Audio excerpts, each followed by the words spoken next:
All right, welcome back to another episode of the Blasters and Blades podcast. Hey, all you crazy sci-fi and fantasy fans, time for your daily dose of shenanigans over here at the Blasters and Blades podcast. Just three nerdy veterans geeking out over our science fiction passions and fantastical fantasies, a place where magic is king, the sky is the limit, and space is the place. So without further ado, we are going to introduce the VIP of the panel, the one, the only, Mr. Jason Anspach. Hey, guys.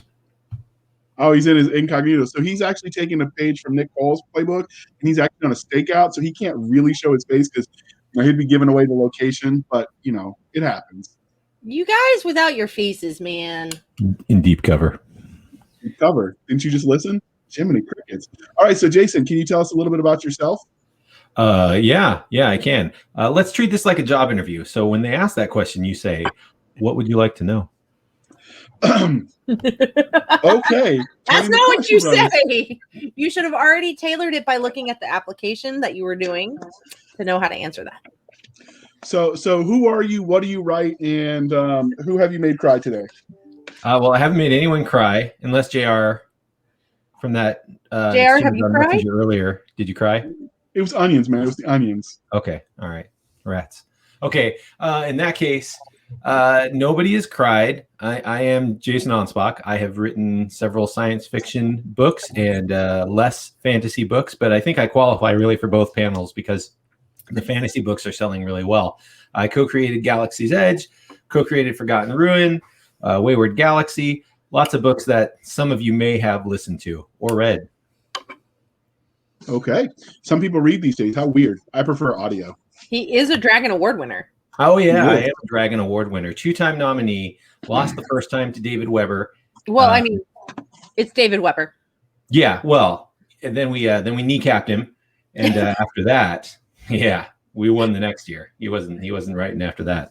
You made him in Honor Harrington. Is that what happened? Yeah, that's basically it. That's what happened. And so now that the entire Royal Mandalorian Navy is going to be coming after you, would you like to continue on with this episode? I mean, he's got his own legion. It's okay. Yeah, we've got a legion. Yeah, absolutely. We've got a legion. They've got a navy. I don't know. I think I'll take the legion. All right. So the next part of the introduction, dear listener, is how we first found them. So I will start this time. So mentioning the noir setting, I actually first found Jason and Nick at the same time when they were doing an interview about Legionnaire on the Keystroke Medium podcast. Wait, Legionnaire, the disease or Legion? Legionnaire is in someone who's in the Legion. Okay, sorry. Geez, Doc, not everything's medical. So sure, I found them on. You say so. I found them on the interwebs, as you do, and it said, man, that sounds interesting. Let me read it. Because their pitch was stormtroopers in Afghanistan, but they can hit what they're aiming at. So that's the whole concept. They can actually shoot. And so from there, I just stalked him, as you do, and here we are. Yep. So how about you? That day, I invited you inside for dinner, and I was like, I thought you were a homeless guy, but nope, just a stalker. All right. First he insults me, then he makes me cry. Now he's insulting my style and wardrobe. Ouch. You know what? No, it's chic, man. It was very grunge. It could be worse. He's not insulting the face. Ooh. Oh, yeah. JR is quite handsome. That's why he doesn't use the camera. Ladies won't leave him alone. What about you, Doc? How did you first find him? So I first found him because you were like, why don't you know what this is? And I'm like, because you know how many bazillion books there are in the world. And then Jason was coming to Dragon Con and reached out to me you reached out to me on behalf of Jason and you were like, you need to tell him what to do. Like, I had no clue. Oh, okay. So you want me to be bossy with a total stranger. I can dig that if they want. So, Jason, she's not as widely read as she said. She has this obsession with like certain authors. So I'm trying to get her to understand that Pern is a fantasy novel, but there are more fantasy novels out there than just Pern. So she just gets really upset by that. And like, it's a thing. We're working on it. It is not my fault that you don't know good literature. Well, you do know good literature, but Pern is not a fantasy. All right. Tara just likes to hurt me. Yeah. So, Doc, you get to ask him the important questions. Okay, so Star Wars, Star Trek, or Firefly? Oh, well, I like Star Wars more, but let me just say that if we're taking them now as a whole, right? Firefly is the only one that hasn't turned into a big giant pile of suck. And that's because they had to put it down. So, like, they put it down before it died. Right. Yeah. If you would have asked this question like in 1996, I would have said, oh, yeah, like Star Wars, totally. If you would have asked it in like 2003, I'd have been like, I don't know. Star Trek, I think, gets the edge. Now, everything's terrible. Indeed. So now that you've made people cry, we're going to switch to fantasy. You guys know I'm right. It's you know. I mean, but you can always go back and watch The Voyage Home anytime you want and feel like I remember when all this was good. Okay, so Harry Potter, Game of Thrones, or Lord of the Rings. Yeah, so like diamonds or a pile of dog crap. Or Lord of the Rings, like just far and away Lord of the Rings. Like, not the other two aren't even close, right? Far and away Lord of the Rings. Harry Potter was entertaining, and Game of Thrones is like let's just Lord of the Rings. Not a big fan of Grimdark? Oh no, I am a fan of Grimdark. No, he's just not a fan of incest. Yeah, but Game of Thrones is like a soap opera without electricity, right? I mean, let's just be honest. Like it's an incest soap opera. They do have Starbucks. Oh yeah, they do have Starbucks. Right, yeah, without electricity. So no, I don't think that anything can compare to what Tolkien did. By any stretch. But I think Tolkien it really has kind of the advantage of being basically the pillar and foundation of the genre. Yeah, I think so too. And you know what? Like it's the king. People come for it. And I think that might be one of my gripes with Game of Thrones in general. Just anytime any author is like, well, here's what Tolkien did wrong, I'm just like shh. And that's where we have to get with that. So, but yeah. So which one is your favorite? The fantastical fantasy or sci-fi? Which was your first love? I liked fantasy first, and the science fiction that appealed to me was in that Star Wars vein, which is much more of a space opera fantasy style Star Wars fan. You know, I never got into hard science fiction that really bored me. I think that's why I liked initially Star Wars more than Star Trek for those same reasons. I just wanted to have fun and use my imagination. So the fantasy that I tend to write and that I'm drawn to, or the science fiction I write and am drawn to, tends to be the same way. I like the fantastical elements, and I think that a kind of nebulous, futuristic science fiction setting is a great way to tell fantasy if you want to get out of kind of the old lost golden ages. But definitely a fantasy guy at heart. Okay. So what is it that you love about the genre? I think fantasy allows you to tell things that we kind of all know to be true about human nature, about what's virtuous, what's worthy, what's right, in a lot of different ways and settings. A lot of times that's all we're doing is retelling either the hero's journey, or we're reminding ourselves that sacrifice for good is a good thing, that being honorable is a good thing. There's just so many different aspects of humanity, the realities of death and pain and suffering and loss. All those things can happen in a fantasy setting and have happened in a fantasy setting over and over and over again. And what I love about it is that you can kind of reset the stage, but then let these plays play out again and again and again. And it just feels exciting each time you go through it. There's only so many archetypes, and there's only so many story arcs and beats and plot devices and tropes and things like that. But a really well done one, whether you're reading Conan or whether you're reading something that's more modern, you just get that sense of like, yeah, I feel this, I know this, I can connect with this as a human being on this level. I think sometimes also it allows us to kind of come to grips with certain concepts that are really hard for us to deal with just straight on, you know? Mm-hmm. I was reading a book, and it had a pandemic in it, and it was a very specific pandemic, and it was just interesting because it came out beginning of last year. It's the second to last in the Kalina Price series. I cannot remember the book, but it actually kind of helped deal with some of the COVID stuff because it was dealing with it, but it wasn't straight on, you know? Sure. Yeah. So, but yes. Right. I mean, that's how I dealt with all those orcs that were constantly attacking my house. And I thought, I get it now. They're evil beings, worthy of nothing but the blade. Plot twist, that was actually the IRS agent coming to collect their taxes, but oops. No, it was Disney trying to convince you that you should give up the name and let them just have the theme park. I mean, they definitely are orcs, so that fits pretty well.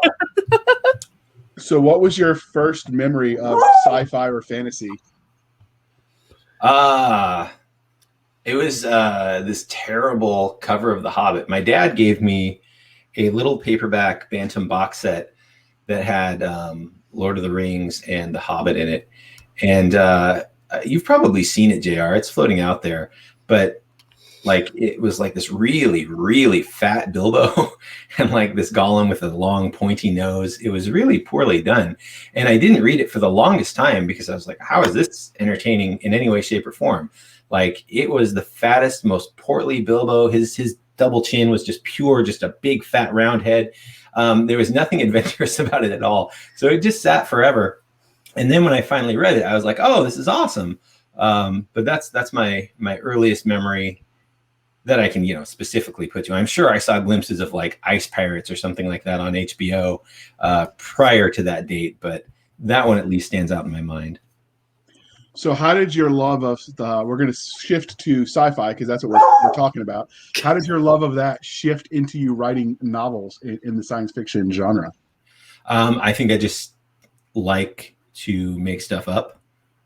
And that's the answer. I like to make stuff up. And I like it to be weird stuff that's not real stuff. I don't want to make up like two guys that could live down my block going to work every day, and then their mom dies, and then they have to rediscover their brotherhood, and it's all for accident. I mean, that happens all the time. I see that all the time. I want to write something that's exciting. That's like that's what Lifetime TV is for. Yeah, I mean, that's called literature, but I don't really like that at all. That's kind of, I get it. People fall in love. They have to deal with past trauma, blah, blah. I want blasters. And blades. And blades. And podcasts. Outstanding. So many authors let their own real world experiences influence the stories they tell. So were there any formidable moments that shape you as a storyteller? Were you abducted by aliens as a kid? Anything cool? I saw Flight of the Navigator a bunch of times, so that pretty much was being abducted by aliens. Yeah. No, I think so. I mean, I think, yes, I can't say here's the pivotal moment that comes up again and again, but I think a lot of authors, or maybe it's just me, have a strong sense of empathy. And if you allow yourself at night, you can lay in bed and just start letting your mind drift to the most horrible, terrible things. And picture them like they're really happening and sort of saying, what would happen if this terrible thing took place? Or recall difficult times or good times. And so I think in writing, all those little aspects, whether it's pain or pleasure or excitement or anything else, will just pop up. And then you just know how to apply that to the character. So whether it's the loss of a loved one, whether it's disappointment, fear, all those things are just human emotions. And you just go ahead and write it down, but add laser swords. That is very fair. Yep. So transitioning away from the writing side for a bit, we're going to segue into some fandom. Have you gotten any cool fan art or had a fan cosplay your character yet? Yeah, we have. We've got some amazing Galaxy's Edge. We call them lieges or insiders, depending on who they are. But we've got some amazing guys and girls who have set up 3D printing models, and they've printed out their own armor. They're replicating the blasters and all the weaponry like that. I think at Dragon Con, before COVID canceled the world, I think there was even some plans for a group of Legionnaires to kind of get together and start that first Galaxy's Edge contingent. And I'm hopeful that we'll be able to do that this year if all goes well. But we've got so many awesome people that do so much when it comes to art or memes or anything else. If you are on Facebook, go look up the Galaxy's Edge fan club. You'll be able to hang out with JR over there as well. But just the level of stuff that they're doing is so cool. Oh yeah, Legos, like custom made Legos. How freaking cool is that? Like that's super awesome. And JR, I don't know if you've talked on the show about it or not, but like we have a guy that does custom Legos. He made not only custom Legionnaires, but he's made a custom JR Handley Lego. He's made a custom Jason Anspach Lego. Aww. Lots of cool stuff. It's the best fandom in existence, bar none. Like, because they spend their time just being happy and talking about the stuff instead of hating each other for not liking it the right way. So And they had that is a challenge. they had somebody make a bucket, which is the helmet in the for the armor, Nice. which was kind of cool. Yeah. And Awesome. That's a sexy helmet. it is. He actually, fun fact, Jason, when he's mowing his yard, he wears just his ranger panties and that helmet, and that's all he wears when he just cuts his grass. His neighbors complain. They've called the cops a few times. But Yeah, this is what are how we gonna do? rumors get started. No, it's true. That's where I got the idea for subs. You know that story. Okay, so have you been caught in the wild, away from a book signing or a convention, and had somebody ask for your autograph? Yes, I've had people that, I mean, this isn't too wild, but I've had people that deliver packages, like Amazon packages and stuff, that put two and two together and have asked me to sign their books for their kids and things like that. Aww. So that's happened. I have seen people wearing our merch, but they didn't actually ask me for anything. And my wife said it would be weird if I went up to them and say, "Oh, you like that, huh?" And then kind of like, No. Apparently, the thing is not to say something positive. You're supposed to say something self-deprecating or mean about yourself and make the person defend you. If you ask Larry or Robert Ross, that's what they do. Oh yeah, no, I my thought is to go up and be like, "Hey, you like Galaxy's Edge? Let's list all the things that are great about Jason Anspach." And then as long as they'll stay there doing that, I'm happy. So this is one of the Legos, just because I happen to have it readily available. Just that they happen did. to have. I'm looking for the wonderful story of the Reservists. Yes, I So- love the Reservist, by the way. Thank you. Jason helped. It's Shake and Bacon. He helped. Yeah. So, that's have you ever spotted anybody reading your book in the wild? I mean, I saw someone at the library pick it up and thumb through it and put it down. So that was pretty much a highlight. I'm sorry. No, it's okay. It was like on a big table of like local author favorites. I don't think that they were looking for military science fiction. She seemed kind of like she was into knitting, honestly. I'm into knitting and I read tons of Mill SF. She seems like she's really, really into knitting. Like she wants to read cozies about knitting. Oh dear. I have those too. Oh, it was Wait, you. that's a thing? I thought he was joking. There's something for everyone, JR. Get with the All program, JR. Pick up a hobby. Okay. And then So what is the weirdest or funniest interaction you've ever had with a fan since you started writing? Boy, what did happen? I'm trying to remember. I remember being at a conference and I had a name badge on, and someone came up to me and saw the name badge and recognized me, and they were wearing like a really kind of like they were wearing a pink shirt with like a Fabio romance cover, but they knew who I was, and they asked if they could take a selfie, and so I was like, okay. And then I never saw them again. And I just kind of wonder about that person all the time. I wonder about their shirt, about why you would wear like, a Fabio romance cover shirt, but know a military science fiction author by name at least. And that's it. Our fans are so cool that I don't know that anything else like really crazy has happened. I've sat and talked with them for hours on end and met some really cool people that we'll still text back and forth because they're cool. But as far as like funny interactions, that would be the closest one. And I just wish I had that picture.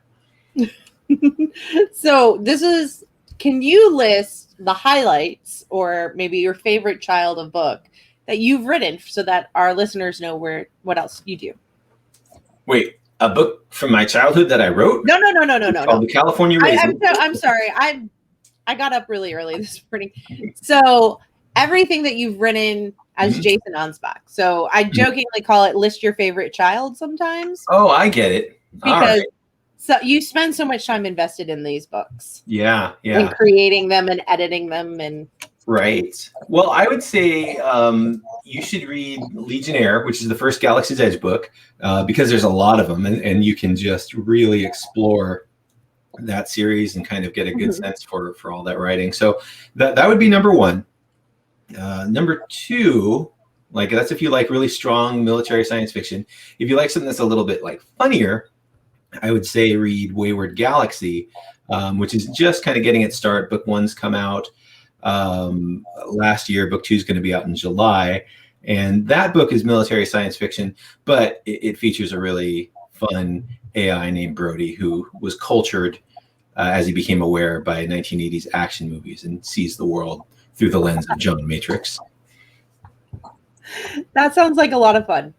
Yeah, that's a great book. And if you listen to the audiobook, R.C. Bray does a fantastic job with the Brody character, especially.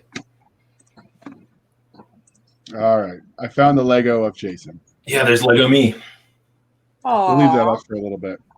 So those all sound fascinating, including Thanks, your bromance with the great R.C. Bray. But today we're going to talk about your book, Wayward Galaxy, which is the first book in a series by that name. It's one of the most popular in the Galaxy's Edge Discord spin-off series you guys have written. Not the most popular, but it's up there. So where did you get the premise for this universe? How did you come up with the idea for it? Was it psychedelics, Ouija board, overindulging in expired dad jokes? Yeah, it was all the above. Do those expire? Yeah, apparently. People look at me funny. JR is dropping knowledge on us. I think that book was two things. One, it was the thought of, it would be cool to write a story where we've got some kind of modern day or close to modern day soldiers who go on a mission that's going to take them 40 years of cryo sleep to get to. And then they wake up and the galaxy's completely passed them by. And I thought that would be a cool idea to go after. Like what's going on? We kind of get to discover just how advanced things got together with them. So that was one part. The other part was I had this idea for Brody, who was just, I thought, a really funny, awesome AI, but I didn't have anywhere to put him. Like he didn't fit in Galaxy's Edge. It wouldn't make sense for Brody to show up in Galaxy's Edge quoting Lethal Weapon movies.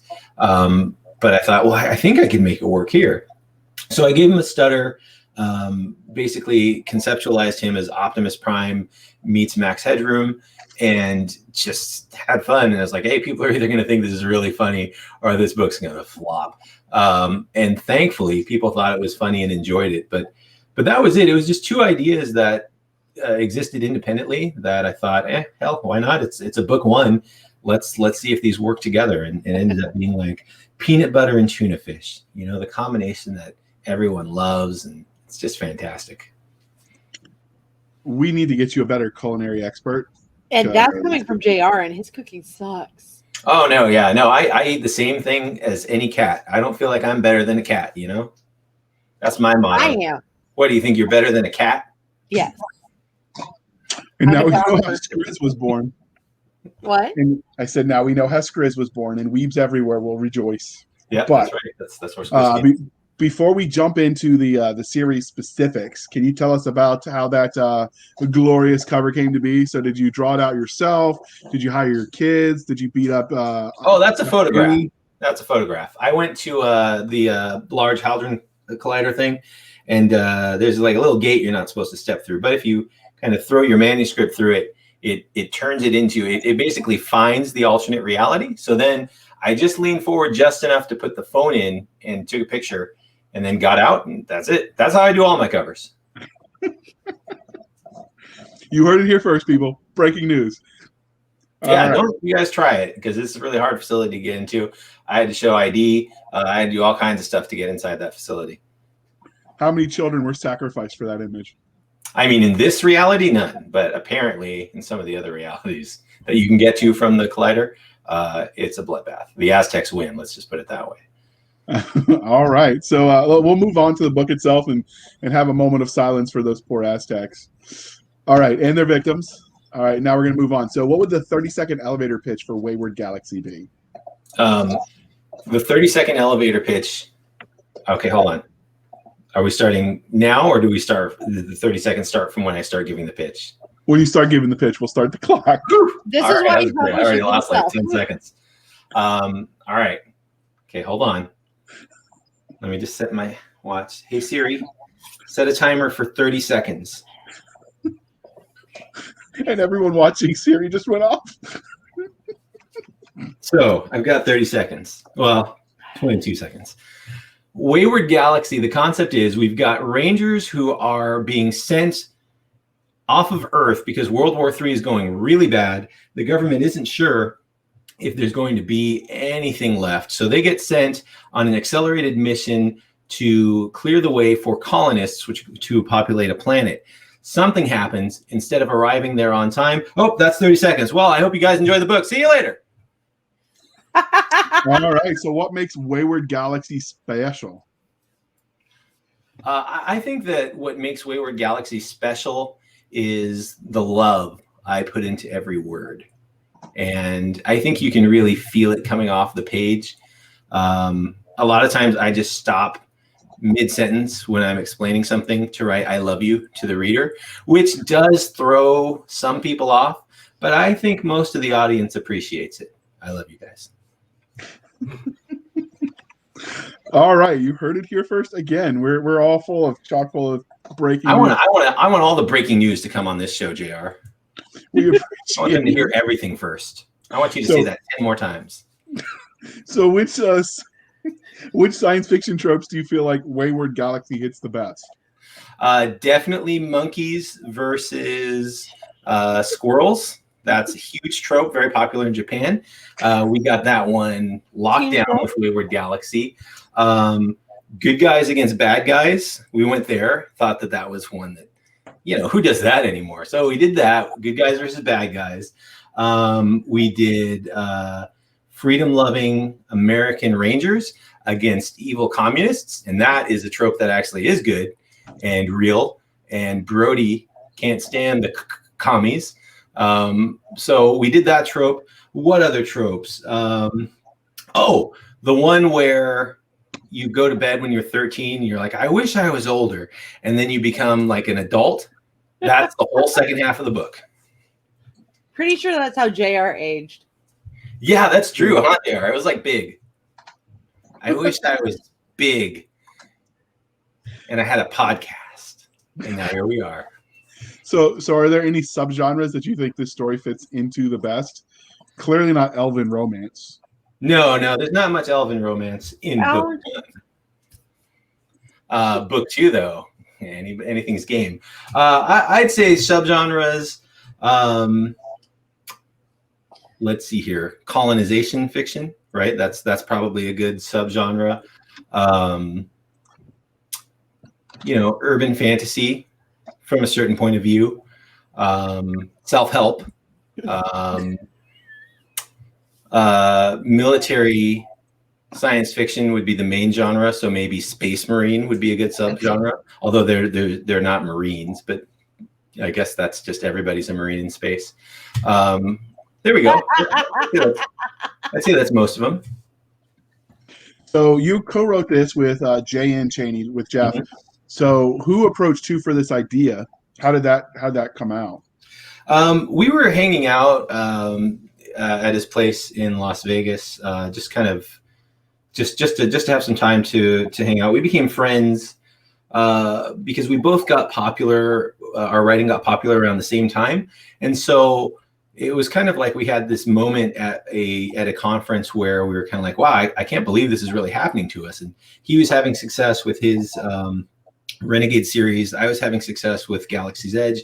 And so we just kind of grew as friends from that. We were talking about projects we had, and we both had a story idea that involved the kind of ship going off, being late to the party, and recovering from that. And so we said, okay, well, we could write two versions of this, right? Like I was going to do mine solo, and then he was going to do his with whoever. But then we said, well, why do that? Let's just team up on this. And so we kind of outlined that.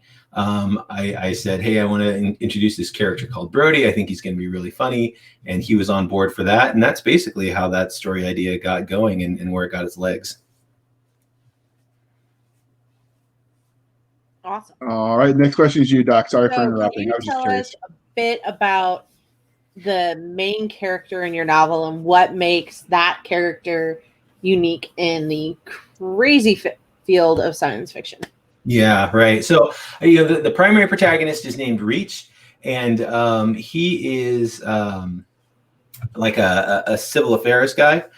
So he's kind of on this mission, not as a combat operative, but as someone who's expected to work with the Rangers and make things work with the colonists and make things work just all throughout, because they don't really know what they're going to be getting into.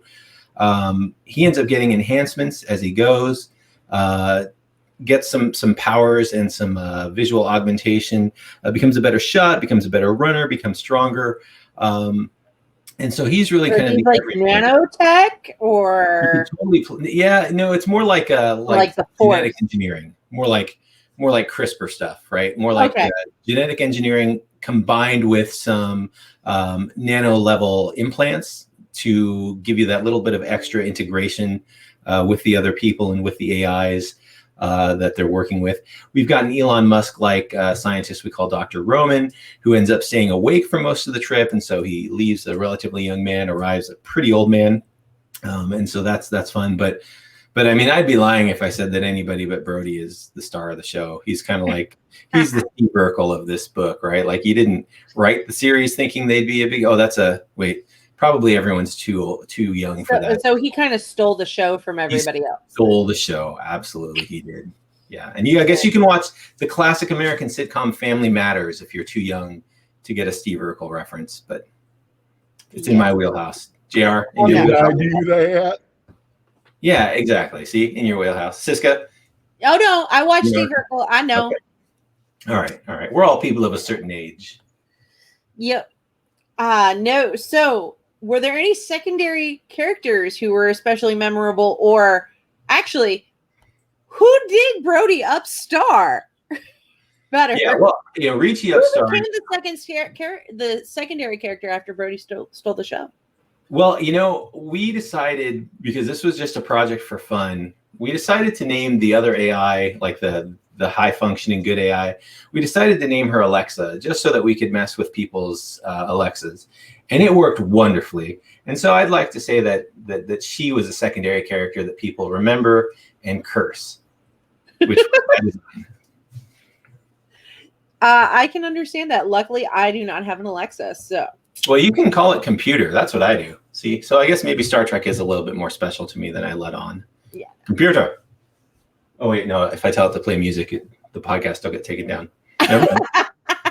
That'll be a problem. So, okay. Does your story have what? Next, in book 2, you're going to hear it first. He's going to name the other computer Siri, so he can mess with everyone equally. Oh, that's a great idea, JR. I am now. So glad I used Google, baby. Okay, Google. So spy on me and sell my information to the Chinese. I think that's what they all do, though. So does your story have bad guys in it that they confront? Yes, communists. And they're called Rupak in this story. It's like the Russo. Are they alien communists? Oh, they're communists. They're dirty commies. But They're are they dirty commies, actually, because they got to the planet a bit before the Rangers, and things haven't gone well for them because they're just pulled out of the fields, and they're commies. They're fodder, cannon fodder. So Rupak, the Russian Pacific Alliance. The idea is that China kind of takes over Taiwan and all the other. You mean all the places they've been trying? All the places that they want, they're looking at right now, kind of giving Australia the side eye, and it happens, and so that's the primary enemy, because communists are just Nazis with better PR, and I don't feel like enough of them are being killed in today's literature. So Speaking of the characters, if they ever met you in a back alley and they knew who you were, how happy would you be about that? And what would they do to you? I think they'd be really happy because I made them so cool. I mean, I guess the bad guys might be upset, but all the main characters would be like, wow, you really made me who I am. And I'd say, I know, I did. And they'd say, I have such cool powers. And I'd go, I know, I thought of that. And they'd say, and look at this girl that I married. Isn't she amazing? And I'd say, she's wonderful. It's like she was made for you.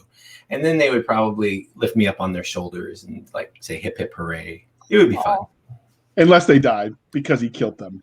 Well, then they would be corpses, wouldn't they? And they wouldn't be saying anything at all.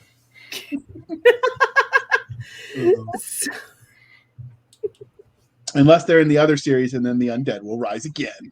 Oh, so, yeah, that one. Yeah, well, then they might be talking. So now we're going to... Sergeant Thor got them. That's right. So now we're going to give them a sneak peek on how the sausage is made. So were there any cool scenes or ideas that you had to cut from the final book that you thought were really awesome and you maybe want to try to find a way to use some other time? No, that's never happened to me. All right, moving on. I had to cut anything. Everything always makes it into the book. I read it perfectly the first time. Okay, I will have His to fact editors that love him, man. Right. Yeah, isn't that how everyone does it? Apparently, I'm just a failure because I have to cut things. Yeah, no, you're writing too much. You're working too hard, JR, writing all those extra words. So, all right. So what can you tell us about the universe? So obviously, you've got the commies and you've got the Rangers, and they go to this super cool place and they play with Alexa. Hey, Alexa, we like you. So what about the universe itself? In miniseries, the universe itself is a protagonist. So do you add a little bit of that element of man versus the world to the story? That starts to play out in the second book. The first book, they're just securing their objective. The second book, they're starting to get an idea of where they are exactly. And they find out that the planet that they are having to colonize maybe isn't the safest place in the galaxy. So that's kind of what happens in that second book. But yeah, it does play out like you say, JR. But a big way we want to tell this story is for the reader to discover what's going on at the same time as these Rangers, because, the reader is connected to these people. They have similar shared experiences. And so we're not giving away anything to them ahead of time. We want the reader and the characters to kind of start to realize things at the same time, instead of giving you that glimpse of like, and here's what's coming around the corner. Watch out, boys. All right. So did you follow the all-important trope and make every alien planet Canada? Yeah, well, Canada was wiped off the map pretty early in this book. So if that happened to the other alien planets, we have to apologize to whatever species were living there at the time. All right, we'll have a moment of silence for them. All right, so Wayward Galaxy is clearly part of a series. I know because it says so on Amazon, and you've talked about there being currently 2 books out. So is their story done from there, or will there be more from these characters? Where do you see this universe going next? I mean, the publisher signed us to a 6-book deal after book 1 was so successful. So unless we want to, have them yelling at us for the rest of our lives, we've got to write at least 4 more books, if my math is correct. Yeah, 4 more books. 2. He does math like you do, JR. Well, he could have been infantry. We'll make him an honorary brother. Thank you. I appreciate that. I'm going to just go ahead and sham the rest of the show. No, that would make you a specialist, and that comes in all MLSs. Okay. E4 Mafia, yes. So when you say the publisher, you talking specifically the audio publisher with Podium, or did you actually the audio publisher for Podium? Right. Yeah, they're the ones that requested this book, this project to continue on. When we kind of gave the idea, I think initially we thought we would just write a one-shot. In fact, at the end of book 1, we say, well, I hope you liked it. If you do, let us know, and maybe we'll write more. And thankfully, the readers actually did like it, and listeners too. And so they did write more and say, they wanted more of that. So the plan is, because this has got such a strong 80s movie vibe to it, if you find, I think up for pre-order, if you find Wayward Galaxy 2, you can see it just says Wayward Galaxy 2. That's literally the name of the book. The next book will be called Wayward Galaxy 3. And the next book, Wayward Galaxy 4. It's perfect. If you've ever seen Lethal Weapon, you know what I'm talking about. We don't do that with good books. Oh, we do for Wayward Galaxy. Book 2 is actually going to be the Electric Boogaloo. He just doesn't know it yet. They're going to rename it. Edition. Wayward Galaxy 2 Brody's Boogaloo is the special edition hardcover. Well, you heard it here first. That's number 3. That might be the 4th thing I've broken. Oh, there you go. See, I do math like a grunt that I am. All right, Doc, next question is you. Thank goodness none of you have to count bodies or patients. Everything would be a mascot. We all know that every literary universe has its own internal consistent rules, technology. What sort of tech do you expect with these books? Spill the beans. All right. So the concept here is twofold. Like, one, there is the very near future tech that the military is using. And so we kind of cheated a little bit and guessed that Sig Sauer would get the military's next contract. And so like the MCX Spear and those rifles are the ones that the Rangers are using. And then we gave some slightly more advanced tech that you can see around the corner, like Gauss guns and things like that. But as we discover more and see how much time goes on, then we may kind of venture into some more speculative fiction tech as technology takes a leap and a bound. One of the interesting things I think is, like, we've seen a massive jump in technology since the Industrial Revolution. Like, it's just the chart just goes through the roof. And everyone assumes that that's just going to keep happening, that you're just going to keep climbing. I tend to be in the mindset of there's going to be some significant breakthroughs, but we're also probably going to reach a point where you plateau. You get about as advanced as you can get on something, barring finding a way to use magic and completely change physics. So I like, for the sake of familiarity and just because I think that's the way things go, to keep things relatively close to a modern baseline and maybe just turn it up to 11 or 12. But we all know if you put the word quantum in front of it, you can do whatever you want. Yeah. I hate quantum. I had to take quantum mechanics. I hate that thing. Okay. Now that we're past that, what tech that you made for your universe would you have for your daily use, and how would you abuse it? Oh, yeah. Well, there's this. Assuming that I can't have a full Brody battle suit, right? Like, hanging out with me. And that might get annoying. We did like a next generation striker style vehicle, which we called the Badgers, which is kind of like Batman's Tumbler mixed with a striker, mixed with just like a Humvee with extra grenade launchers and extra 50 cals. And then we said, well, let's put like an A-10's Vulcan gun on the front too. So it's like that. It's just kind of a fun vehicle. I would like to drive that to Costco and just see people try to stop me. No more parallel parking for you. Just push the car out of the way. Yeah, just drive right over the top. Badger doesn't care. So, do you have any aliens in your universe? You do have aliens in the sense that there is non-sentient wildlife on the planet. There's predators and things like that. But we do not have any aliens who are like, sentient and take me to your leader. No, none of that. Of your alien species, how did you go about creating them? Did you just go, I need a dog, or like, what did you do? I just randomly open like the Far Side comics and look and see what Gary Larson did. And see you didn't have your youngest kid go draw me an animal that hunts. Oh no, I don't do that. They always come up with the same thing, and it's just like Galaxy's Edge got that, and so I figured with Wayward Galaxy we'd try a different approach. See, my son would just come up with Pokemon. Yeah, that's what the Coobs were. They're just Pokemon. All right, you heard it here first. That's number 2012. I'm breaking so many stories, JR. I hope you're putting this on Twitter so that you can really be first. Wait, Twitter's still around? I didn't know it was still a thing. Here, I thought it had fallen into the sun already. No, Twitter is still around because birds like to tweet. Yeah. I have no idea. We're going to just go with that. All right. So, did you ask? What do you got for me, JR? What do you got? Come on, bring it.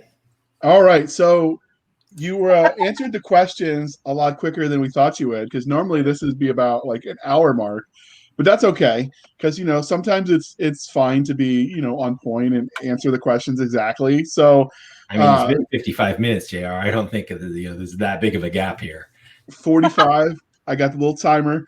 So clearly this interview is winding down on account of you answered all of our questions. You're But welcome. before Wait. We forgot to ask him. Is there anything else you would like to tell us about I the was Wayward getting ready to Galaxy say universe? that. Oh, I'm sorry. Is there anything else that you want to tell us about Wayward Galaxy that we didn't ask before we move on? Okay, I'm going to act surprised like I didn't hear that this question was coming. Oh, well, hey, what a great question. I hadn't thought about that. Boy, things about Wayward Galaxy that I would tell people while stalling for time so that the show wasn't too short, and then people would be happy to hear it. I really think the fun thing about Wayward Galaxy is that it blends the kind of action combat, gritty combat that people are used to with Galaxy's Edge and have come to enjoy, with a more lighthearted, sort of fun AI. And my favorite part about writing Wayward Galaxy was all of the write-offs. I mean, I bought so many movies from the 1980s and wrote them off for research, you understand. And I quote those movies liberally throughout the show. And so there's a great scene in Wayward Galaxy where Brody is trying to communicate how capable of a warbot he is. And he does it by using only titles from Steven Seagal movies. And I feel like anybody who reads that and appreciates it is worth calling a friend. And so if you read Wayward Galaxy and you get all those jokes and you say, I remember that movie, I remember those things, then welcome.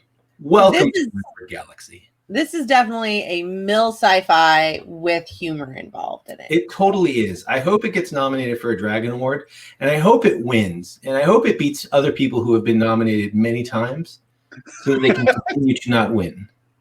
So, this book, was narrated by R.C. Bray, but we all know every star burns out eventually, and maybe his time has come. So how much would a reader have to pay to get you to come to their house and read it to them in the voices you've done today? Oh, I would love to do that. I'd love to do that. They wouldn't have to pay much. Yeah. I mean, it's mainly just the drive more than anything else. But if they want to come to my house, I typically sit on my porch and read my works to whoever wants to listen. And it's usually a pretty empty yard, but I mean, I'm not going to stop just because there's no crowd. I didn't stop when people didn't read my first book, JR. I kept writing. All right. And so because you wrote this with Jeff J. and Cheney, will there be a Foxy Stardust crossover? No, there won't, because of various branding and IP and trademark and copyright things. There will be no crossover unless it's in like a comic book, because I think those sell well. like when Batman fights Wolverine and somehow wins, and people go, "No, that's not how it would happen." All right. Or when they try to figure out who should take a dirigible? That looks like a dirigible. Oh yeah, it's a space dirigible. I love dirigibles because it's a fun word to say. That's what they call a heavy hauler. It's a non-combat craft that was designed to transport material from the colony ship down to the planet's surface to make preparation for the colony ship's eventual landing, because the ship then doubles as the first sort of colony pieces. It also, it's like a government ship. Sort of like there's a bunch of people, there's a lot of money on the table, and everybody with a bunch of buttons and brass and things on their shoulders. Like, well, can we make it do this? Well, what about this? Well, what about that? And they just keep adding on it. So that's what the heavy hauler is. It's a hauler, but it also delivers the Rangers. And what you see down below are the dirty Rupak waiting to ambush our heroes. But wait, there's more. Next week on As the Galaxy Turns. So clearly, you've got like 36 kids and they want to go play their baseball league. So we can't keep you forever. So Jason, can you tell everybody how they can find you on the wild interwebs? Yes. Well, first off, you have to send me Bitcoin. And I believe JR is going to put my wallet key up for you to send Bitcoin on. Once I receive at least 0.0001 Bitcoins, then you will get a clue, a series of clues actually, each one more nefarious than the last, which will lead you to my email address. You email me at my email address. I reply with a physical mailing address. You write me a letter, and then I read the letter and I send a letter back to you.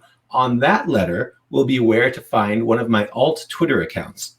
You follow that account once, unfollow. Follow it a second time, unfollow again. Follow it the third time. I will follow you back and direct message you a second alt Twitter account. But this one, you don't follow. I just know that you see it.